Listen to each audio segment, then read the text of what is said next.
Hello, everyone. This is Daryl Guberman, CEO of Guberman PMC LLC, a quality consulting firm here in Connecticut. I just want to read this to you. This video today is about QA expert Daryl Guberman, ANSI-ANAB, that's the American National Standards Institute, and the American National Crediting Board that formed the alliance together in 2018, and board members, federal agencies and corporations disguise fraud. I'm going to show you two federal agencies that sit on ANSI's board getting their federal salary and also getting compensated from ANSI. Corporations and our government have learned to disguise fraud through insanely complex deceptive systems and a veil of employee incompetence and ignorance, as well as management bullying and censorship. A good rule of thumb is that if it takes too long to explain, then there is something wrong. And this is the word that both industry and our government use on the people, for the people, but not by the people. And here you go. In April of 2017, actually in April 17th of 2024, I showed up to support Sam Salipar, the whistleblower, concerning his allegations against Boeing 777, 787. The documents that I have prove without a shadow of a doubt that yes, Sam is not just telling the truth, it's factual. And you may be asking, well, no plane has gone down 777, 787. Not yet. You have to ask, not now, but when? That's the issue. Sitting on ANSI's board are companies like Lockheed Martin, corporations. You have the FBI with Christopher Wray. This is laughable. Christopher Wray, the director, states on every time he has asked about China, and you find out that he says that we must maintain vigilance as America concerning China, yet his agency was watched over and controlled and even hacked between those years of 2015 and 21, when the IAF, the International Accreditation Form, was handed over to a communist Chinese national, and the IAF is a repository for both national and international accreditation bodies. And also you have their sister organization, ILAC, which is the International Laboratory Accreditation Cooperation out of Australia. ANSI and ANAB are both underwriters, which means they take all legal responsibility for both systematic and product failure. Why aren't they going after it for Boeing? Why aren't the attorneys going after them? Why? Because you'll discover, as I'm going to show you, the DOJ sits on ANSI's board. So those attorneys who are working for you for Alaska Air and for others, please be mindful, those plaintiffs, please be mindful that your attorney may be compromised. And we have the data. There's no ifs, ands, or buts about it. It's disgusting. You have the Department of Defense. Department of Defense, who sits on ANSI's board, also got hacked by China. You have U.S. Department of Transportation.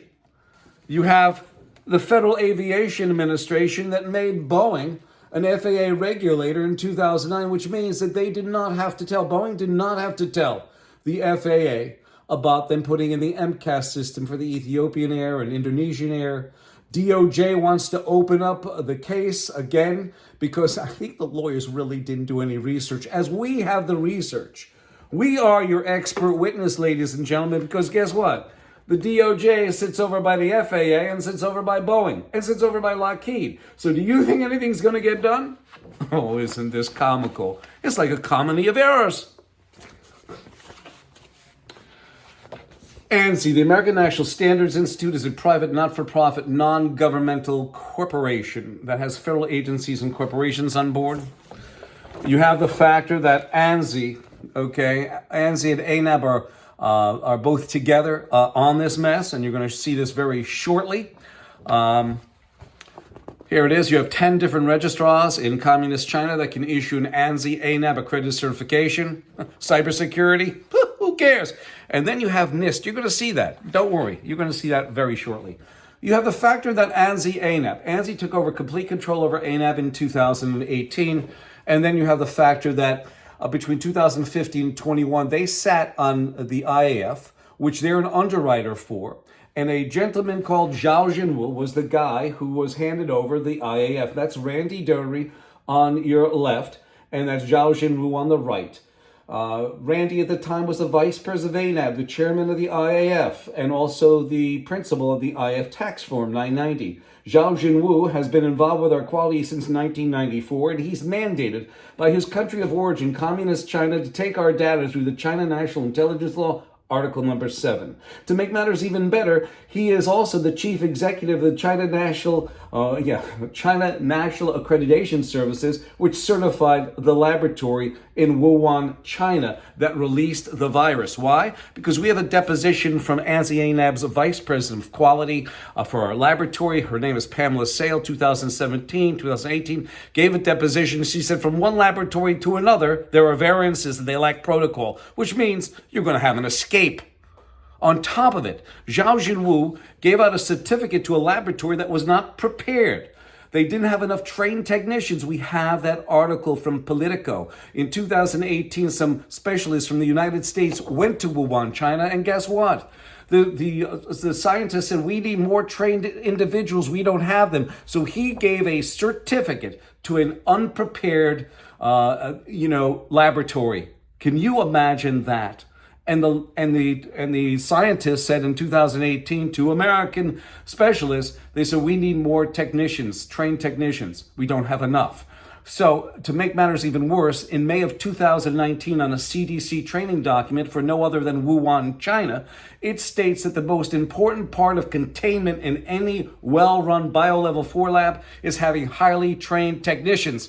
Well, this guy got his money and he smiled all the way to the bank. The IF, the International Accreditation Forum, as I told you, is a repository for both national and international accreditation bodies. Also, you have ILAC, its sister organization, which is the International Laboratory Accreditation Cooperation, no other than Australia. And this shows you, without a shadow of a doubt, that ANSI is the founder of the IF. No wonder why they're underwriters. Let's get to this. Here's the National Institute of Standards and Technology. National Institute of Standards and Technology has a guy, Gordon Guberman, who's getting compensated. He was anyway in 2018. We want to show you, though, always history will repeat itself. $120,000 tax-free. It was called a royalty payment. Unbelievable. In fact, they run the organization called NIST MEPs, Manufacturing Extension Partnerships, 50 strong throughout the United States, where they get both state and federal funding, where 64.85% of their funds go to pay their management, personnel, and bonuses. It's a fraud. That is the biggest boondoggle ever. I dealt with Constep in Connecticut. I could be the first one to attest to that. You also have Department of Homeland Security, right? The committee that I stood up, is run by the Department of Homeland Security that sits on ANSI, and ANSI-ANAB accredit Boeing. Boeing calls them out on their supplier portal, ANSI-ANAB or international equivalent, on their supplier bulletin of 2002 that said basically send in your AS9100 certificate. As long as it's ANSI-ANAB accredited, you'll send in the parts. And Boeing also sits on their board. So you have the Department of Homeland Security, who's supposed to be inquisitioning Boeing. They are the Boeing's accreditors. But they're sitting on, do you understand that, ladies and gentlemen? And then you have Phil Matheson, $262,000. Tax-free royalty payment. And this is what a royalty payment is, ladies and gentlemen, right here. This is it. You can read it.